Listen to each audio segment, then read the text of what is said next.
Salama sana, kazi imekuwa kwema. Hata mimi nilikuwa mimi kilali nimekuwa kazini, changamoto zimekuwa mingi, lakini namshukuru Mwenyezi Mungu kwa sababu nimekuja na kipato cha siku ili watoto wapate kukula. Tumekaa hapa tumepitia changamoto lakini huko na mtu wangu umeshinda leo. Habari zetu? nzuri. Habari yako? Salama. Uko poa? Karibu. Hata unaibu kuniambia karibu kiti. Kwani Yaani nikupatie pesa uende town, yaani ndio kufanye kazi. Nikauza kila kitu yangu nikupatia pesa. Si unaniambia karibu. Wakati sasa umeshaoa mwanamke mwingine jamani. Mimi hata sielewi mwanamke ni nani. Naona anakuja tu na. Hata uelewi nini? Kuna jirani mwenyewe jamani. Wasi yote nilikupatia pesa ukaenda town. Alikupea pesa. Hata anashangaa. Mungu wangu. Kwani ni nani? Acha nikwambie.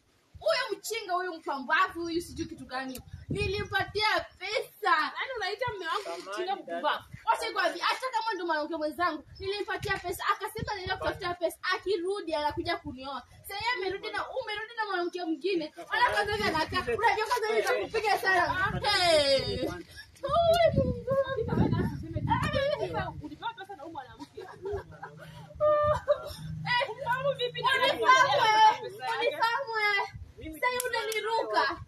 Unaniruka. Mimi Mungu wangu, napenda nakuenda zimu sasa.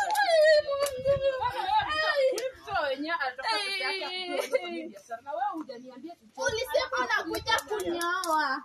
Sasa miaka ngapi imepita? Umepita? Mpaka nikauza shamba ya yetu jamani. Sasa tunaishi kwa rental. Gai Mungu wangu. Mwanamke ametuma kuvunja ndoa yetu. Nani? Nimetumwa. Kwani ni wapi? Huyu alikuwa jirani yetu. Na mlijuana lini? Alikuwa tunaishi, yeye alikuwa jirani. Mlijuana lini? Kitambo. Miaka 15 imepita. Wangu muulize, mimi nimeishi naye miaka 4. Sasa miaka 4 na yeye anasema mmejuana miaka 15. Miaka 4. Unakumbuka miaka 5 iliyopita ulisema unakuja kazi? Unakumbuka? Dada mimi Mungu wangu.